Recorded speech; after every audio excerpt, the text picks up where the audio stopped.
నమస్తే welcome to our channel నేను journalist నవత మణిపూర్ దేశవ్యాప్తంగా బీజేపీని టార్గెట్ చేయడానికి మణిపూర్ అల్లర్ల గురించి చాలా పెద్ద ఎత్తున మాట్లాడారు. పశ్చిమ బెంగాల్లో జరుగుతున్నవి, లవ్ జిహాదులతో కర్ణాటకలో జరుగుతున్నవి, రాజస్థాన్లో జరిగినాయి. ఇలాంటి వాటి విషయంలో పెద్దగా స్పందించని విపక్షాలు, మహిళా నేతలు, మహిళా సామాజిక కార్యకర్తలు మణిపూర్ విషయంలో ఇప్పుడే కొత్తగా జరుగుతున్నట్టు, గత కాంగ్రెస్ హయాంలో ఇలాంటి అల్లర్లే లేనట్టు వాటిని చూపించి రాజకీయ లబ్ధి పొందడం కోసం చాలా ప్రయత్నం చేశారు. అయితే ఎట్టకేలకు మణిపూర్ అల్లర్లకు సంబంధించిన అసలు కారణాన్ని మణిపూర్ ముఖ్యమంత్రి బిరెన్ సింగ్ వివరించారట. దానికి సంబంధించిన ఆర్టికల్ని మీ ముందుకు తీసుకొచ్చాను. ఎట్టకేలకు ఇన్ని రోజుల తర్వాత మణిపూర్ అల్లర్లకు కారణమైన అంశాలను మణిపూర్ ముఖ్యమంత్రి బిరెన్ సింగ్ తెలియజేశారు. అసలు మయన్మార్ నుంచి మణిపూర్కు వచ్చిన కుకీ తెగవారు ఎందుకు హత్యా రాజకీయాలకు పాల్పడ్డారో ఆయన వివరించారు. అందుకు కారణం డ్రగ్స్. ఈ డ్రగ్స్ విషయంలో మణిపూర్ ప్రభుత్వం ఏం చేసిందో చూడండి. 60,000 కోట్ల విలువైన హెరాయిన్, ఓపియం డ్రగ్స్ పట్టుకొని వాటిని మంటల్లో కాల్చేశారు. 20,000 ఎకరాల స్థలంలో పాపి అంటే డ్రగ్స్ పంటను ధ్వంసం చేశారు. 3,066 మంది డ్రగ్స్ పెడ్రర్లను పట్టుకొని జైల్లో వేశారు. 2,461 కేసులను రిజిస్టర్ చేశారు. పై కారణాల మూలంగానే మయన్మార్ నుంచి వచ్చిన కుకీలు మణిపూర్ ప్రజలపై దాడులు చేసి హింసాత్మక చర్యలకు పాల్పడ్డారు. అర్థమైందా?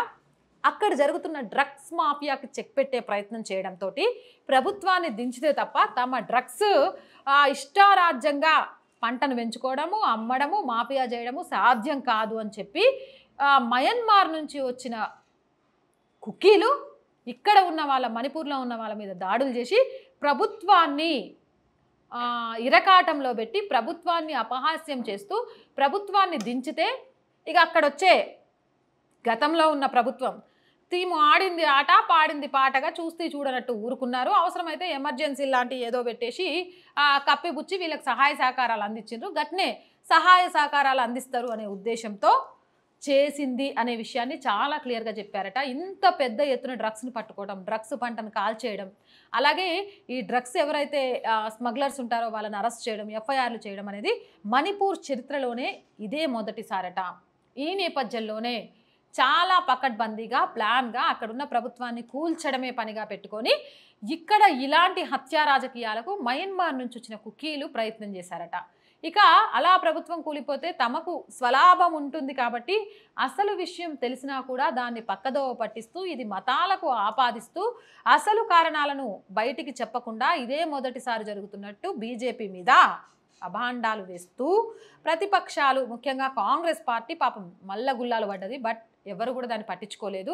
ఎందుకు అనంటే దేశం ఎలా అభివృద్ధి జరుగుతుందో చాలా క్లియర్గా తెలిసినప్పుడు కొన్ని విషయాల్లో స్పందించడం కంటే స్పందించకపోవడమే మేలు అనేది అక్కడ ప్రజలు కూడా భావించినట్టు తెలుస్తుంది. అండ్ పశ్చిమ బెంగాల్, ఈ లవ్ జిహాద్, కేరళ విషయాలు వచ్చిన తర్వాత వీటి విషయంలో స్పందించని అరాకొరా నాయకులంతా మణిపూర్ విషయంలో స్పందిస్తున్నారు అంటే కారణం అరాకొరా జర్నలిస్టులు కూడా.